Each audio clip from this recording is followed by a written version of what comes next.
On the special World Albinism Day episode of Nigeria Today, we shine a light on the rights, challenges, and resilience of persons with albinism in Nigeria.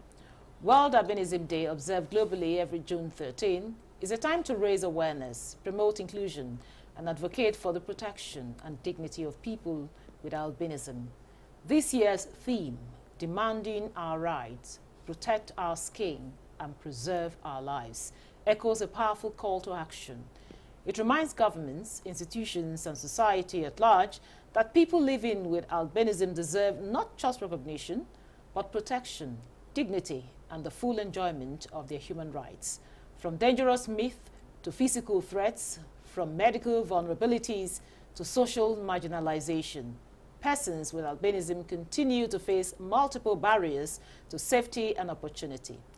Tonight, we'll hear from the leading voices and advocating for change and explore how to build a society that is inclusive, protective, and just. Thanks for joining us on Nigeria Today. I am Eucharia Clinton.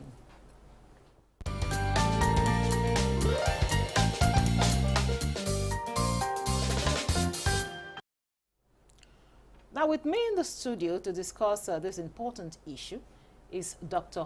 Bisi Bamiche. She's a national president of the Albinism Association of Nigeria. It's a pleasure to have you in Nigeria today. Good evening, ma. Thank you so much. Also with us for this conversation is Nonye Ubuago. She's the National Welfare Director, the Albinism Association of Nigeria. It's a pleasure to have you in Nigeria today. Thank you very much for having me here. So I will start with you, Nonye. This year's theme is Demanding Our Right, Protect Our Skin, and Preserve Our Lives. In light of this, what are the most urgent issues people with albinism face in Nigeria today? Thank you very much. You know, I will have to start with protecting our skin, because it's somebody that has life that will fight for his or her rights. So what we are advocating is for everybody around us, parents, friends, organizations, schools, hospitals, government, to help us protect our skin. The sun is our greatest enemy. And how to help us protect our skin is by creating awareness. It doesn't cost much money, but when you know what to do, you prevent. You know, you don't have to go out to the sun, but not everybody with albinism or not every parent know that they will protect their children, or we will protect ourselves from the sun. And we have some protective things we have to use. You know, this is an African country. We have to struggle to live. We go to work, we go to school. So if you must go out, you protect yourself from the sun. Wear protective clothing, long sleeves, use your sunscreen, use your parasol umbrella, put on your hat. So when we get that, then we will now leave to go and talk about the right to education. But sometimes, you know, because of our poor vision, we don't follow up in the class very well. Not that we are not intelligent. Persons with albinism are very intelligent people. But what our problem is that because we don't see well, sometimes the teachers are ignorant of our plight. So we find it very difficult to follow up. So we need that right to our teachers to be educated on how to handle our education facilities. Put the child where the child is supposed to be, help the child, give your notes and other things, so that that child will have equal right to education like other. Make the prints bold for the child to go. Then even health system, access good health services. That's our rights. And those of us who are qualified for employment, give us that employment. We can do better than every other person. We do what other things other people are doing. We are qualified. We are not saying when we are not qualified, don't give us, wherever we are qualified to work, give us employment and watch us perform wonders. Thank you. No, Dr. Bamiche, I know there are a lot of stigma and threats to life due to ignorance and myths surrounding albinism. Now, talk to us. What are some of these myths that, that people kind of tend to hold? Persons with albinism should not take salt, which is wrong. How can you live without salt out there? No, that's one. Number two, they believe that we are ghosts. Yes, they see us as ghosts. Number three, they look at us as cursed children. That's why we always, albinism is not a curse. It is ignorance that is a curse. Then also, there are some people that believe that if you have sex during the daytime, you will give back to a child with albinism. Some, if you have sex when there is light, you will give back to children with albinism. They are all myths. They are not true. They are not true. And there are some families, or should I say some communities, where the woman, when she gives birth to a child with albinism, they send both the mother and the child away. There are so many cases like that in the society today, where they will send the mother and the child away. We have cases of where children have been abandoned. The husband will just run, the father will run away. But man, this is wrong. These are part of what our parents, especially our mothers, do face in society. What we can do in that area is to educate people more and more, create awareness that we are not ghosts. At least you can see me, you can touch me. You can see me, you can touch me. And I can hear you too. Yes, ma. God bless you. And unknown to them, persons with albinism are very, very intelligent. I know that one. There are so many of us in high places. But come to think of it, what is albinism? That they are even looking down on us.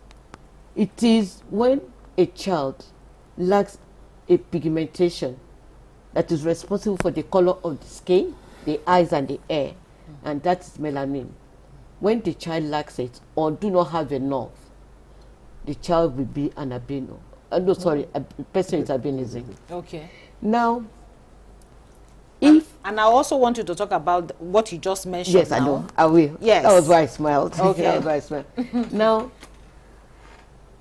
a person with albinism or a child with albinism can never come to this world except the father and the mother has the gene. Yes, except the father and the mother has the gene. But people don't know. In some communities, when they have a child with albinism, they always abuse the mother. The mother is the one that went outside to bring a bastard child. They say, but ma, it is the gene that the father and the mother have that leads to a child with albinism. So people should not look down on us. People should not call us names. When you go Pepe, when they see us on the road, all this should stop. We are children that God has wonderfully made. Now, there are some names that they do call us, which is very, very derogatory. If you call us albino, that word is wrong. The right word is a person with albinism. Okay.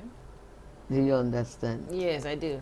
And there's also one, you called it albino, right? Yes, that's the albino Oyibo? albinism. The other one is when people see us on the road and they start shouting or start singing, Oyibo pepe, ipi pepe. If you eat pepe, you will yellow more, all those things. Okay. They Back are then wrong. we used to sing songs like that.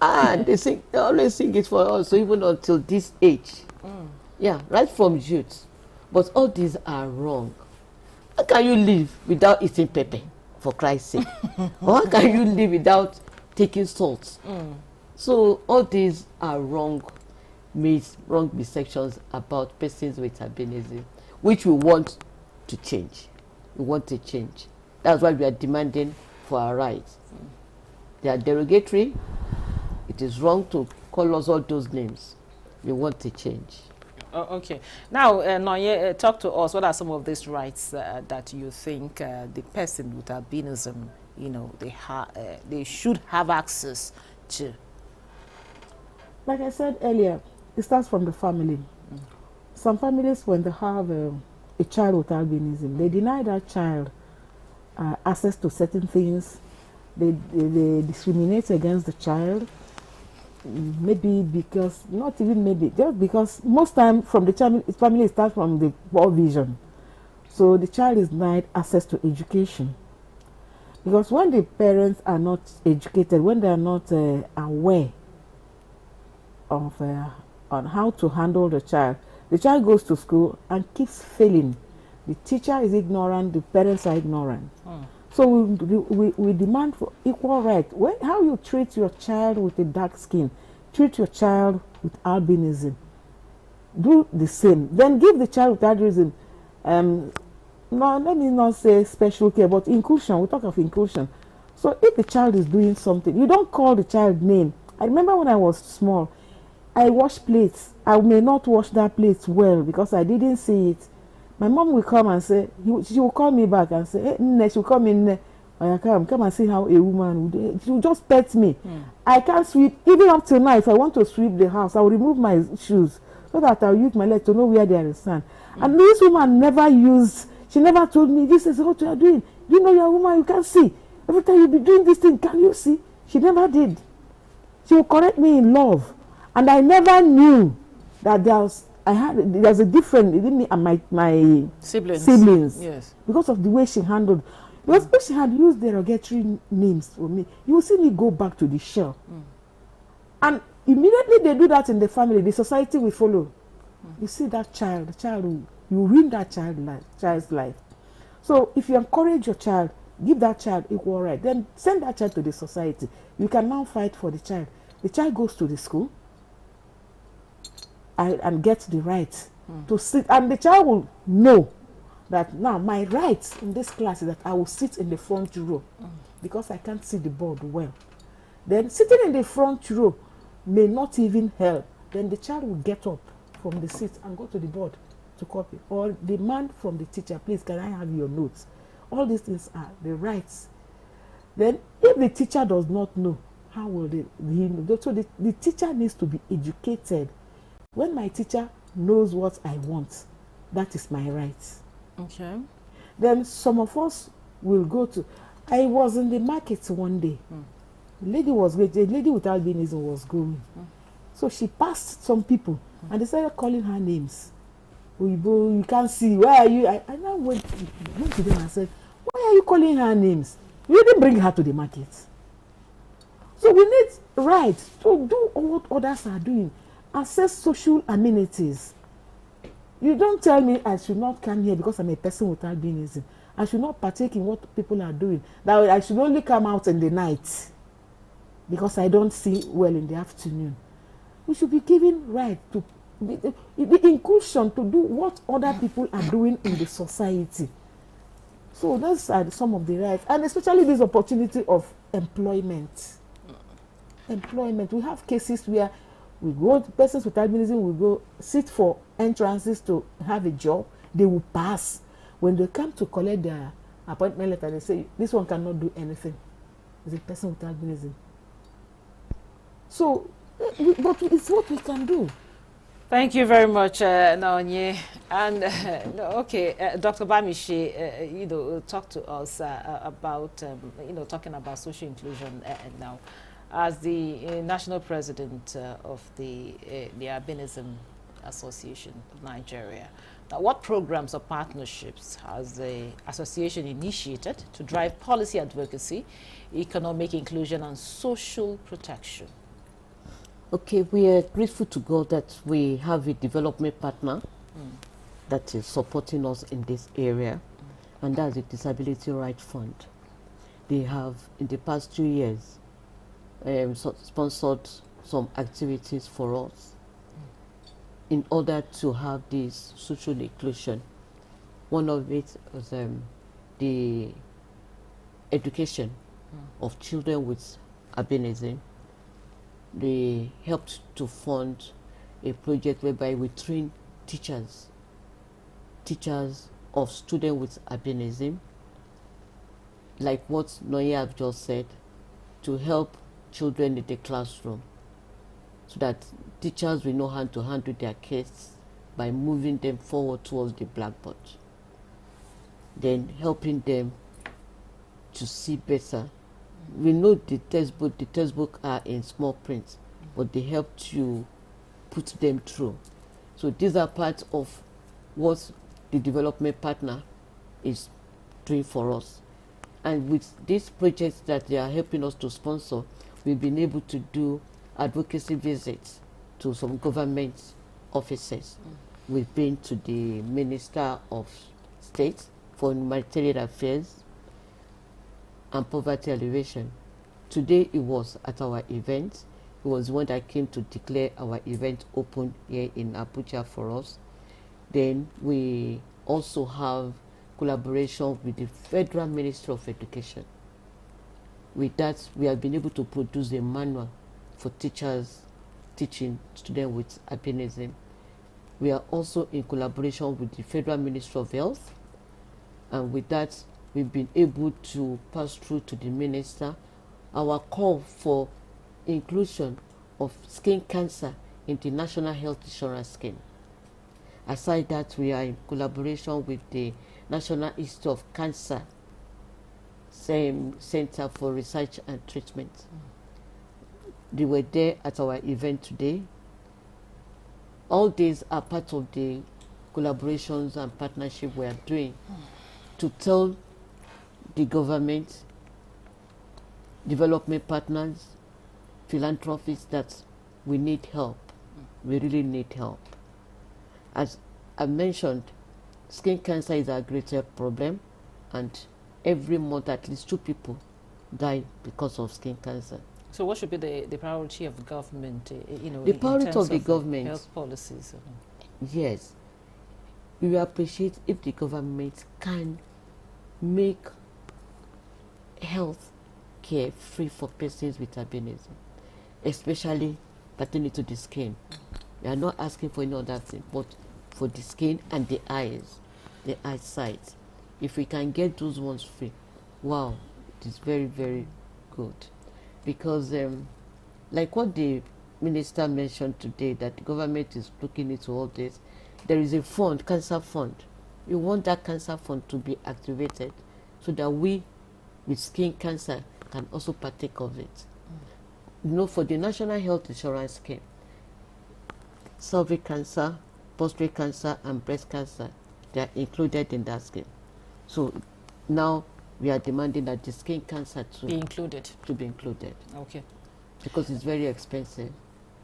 Okay. Now, classrooms are often unequipped to support students with albinism. What practical steps can schools and ministries of education take to promote true inclusion? And also, let's talk about what is being done to support persons that have been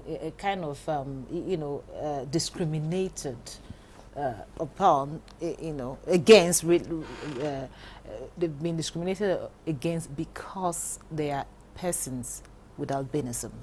Some children, even their own parents, would even put their own mothers, would push them away. What kind of child is this, and all of that? What are you doing to, help these people build their confidence? Yeah, what we do, that is why this association is here. First of all, we tell our children, we tell ourselves, not only the children, encourage ourselves. We are normal human beings. There is nothing we cannot do as long as we are not exposed to the sun. Come out from wherever you are. Pick up, if you can't go to school, get academics, you can learn a skill.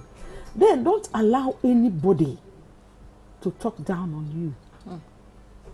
Hold your shoulder high. Then we encourage parents. Don't talk down on your child, whether albinism or not. If you talk down on your child, people will mess that child up. And that child, you will not enjoy the child.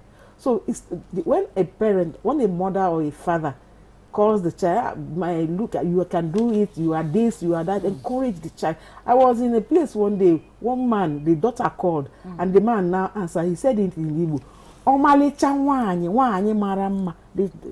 That type of child, when he hears the father say that type of thing, you know how the child will. So encourage your child. Then we, as an association, we equally educate ourselves and get empowerment. Do it. Don't say, they said I cannot do. You can do it too. There is nothing you cannot do. You can do it. Then, like in school, we encourage teachers to let the other children know that this child is the same thing. You don't have, there's no difference. So don't call her names. And if a child calls names, then the child will be punished. Then if a parent, if a mother or a father discriminates against her child, the government, they should come up with a policy or a penalty. Because sometimes I have seen a lady that was sent out of her home because she's a person with albinism. So if something like that happens, we can say let something, maybe a punishment, a type of penalty will be accorded to the people that did that. Just like every other crime. It's a criminal offense. So it can be maybe 10 years imprisonment. No, eh? You are harsh. Okay, Dr. Bamiche, you speak about the power of visibility. Why is it important for persons with albinism to be seen in places of authority, positions, political appointments, and all of that? The power of visibility. Well, I will say that because we believe we are like just any other person. It's just the color that makes the difference. Just a little challenge. It doesn't affect the brain. Yes. At all. So we are smart. Very. Yeah, we are smart.